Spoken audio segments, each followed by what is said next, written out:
আমাকে দিয়েছে 500 টাকায়। এই 500 টাকার ছাগল আলহামদুলিল্লাহ লালন পালন করো, খুব ভালোবাসার লোক। তবে সেই লোকটা মাঝে মাঝে দেখতে আসবে, বলে আসুক না আসুক না, অসুবিধা কি, 2-10 দিন আসবে তো ভুলে যাবে। কিন্তু এ তো ছাগল আর মহাব্বতে বেছেনি, মেহমানদারি করার জন্য বিচেছে। পরের দিন সকাল হয়েছে, দাঁতন টাতন করতে করতে তার বাড়ি। আসসালামু আলাইকুম। ওয়ালাইকুম আসসালাম। জি আমি ছাগলওয়ালা বলছি। আচ্ছা আসুন আসুন আসুন আসুন আসুন। ওই দেখেন আপনার ছাগল বাঁধা। ছাগলটাকে দেখলো, খানিক গায়ে মাথায় হাত বোলালো। নপাড়ার লোক, মেহমান নওয়াজি মানুষ, আপ্যায়নকারী মানুষ। সঙ্গে সঙ্গে বাড়ির স্ত্রীকে বলছে, এক কাজ করো, একটু চা করে দাও, 2টো ক্রিম কিকার বিস্কুট দাও। খেলে বসে গল্প গুজব করতে করতে 9টা-10টা বেজে গেল। বাড়ির স্ত্রী বলছে, হ্যাঁ গো, আমরা মেহমান নামাজি মানুষ, আপ্যায়নকারী মানুষ, এক কাজ করো, বাজার থেকে 2টো কচুরি আর 2টো রসগোল্লা নিয়ে এসো, খেয়ে দিয়ে বাছারা বাড়ি যায়। ও তো ওই জন্যই বেঁচেছে।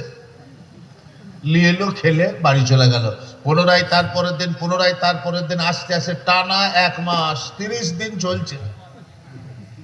তার আসতেও সে ভোলে না, আর এই 4 কচুরি খোয়াতেও ছাড়ে না। 1 মাস পরে স্বামী স্ত্রীকে বলছে, হাগো প্রিয়তমা, বলে বলো, বলে জীবনে কত ভুল না করেছি। বলে কেন? বলে 500 টাকায় ছাগল কিনে ও তো আমার 1200 টাকায় খেয়ে ফেললে। এরপরে ছাগল যদি 6 মাস বেঁচে থাকে তা আমাকে তো জমি বেচতে হবে। এবার বলছে কি করা যায়?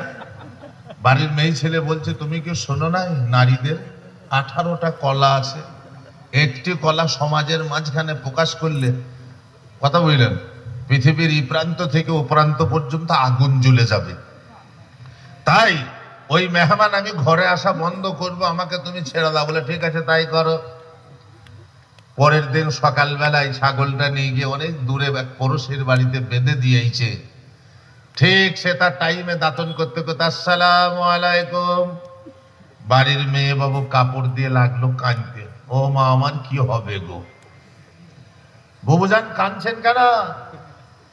বলে ভাইজান, আপনার মোহাব্বতের সেই ছাগলখানা গতকাল মাগরিবের আজানের সময় দেহ রেখেছে, পরলোক গমন করেছে, চলে গিয়েছে, মরে গিয়েছে। এ লোকও লাগলো কাঁদতে, অনেক কান্না করলো, অনেক কান্না করলো, অনেক কান্না করলো। যখন চুপ হলো, স্ত্রী স্বামীকে বলছে, দেখেছ ওষুধ কাজ হয়ে গেছে, আজকে কেঁদেলেন, চা খাওয়াও, কচুরি খাও, আজ দুপুরে 4টে ভাতও খাওয়াবো, আর তো কাল থেকে আসবে না। ঠিক আছে, চা হলো, কচুরি হলো। বলে মেহমান সাহেব, আজকে ভাই তুমি দুপুরে 4টে ভাত খেয়ে যাবে। বলে ঠিক আছে।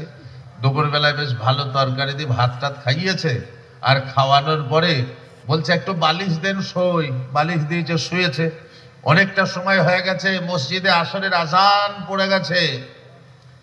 বাড়ির কর্তা, বাড়ির মালিক, বাড়ির গার্জেন উঠাচ্ছে, ভাইজান আসরের আজান হয়ে গেছে, আপনি তো সাইকেল নিয়ে এসেছেন, বাড়ি ফিরে যান, নাহলে সন্ধ্যা হয়ে যাবে। তখন সে বড় বড় চোখ বার করে লোকটি বলছে, ছাগলওয়ালা বলছে, কি বললেন আমাকে? আমি বাড়ি যাব?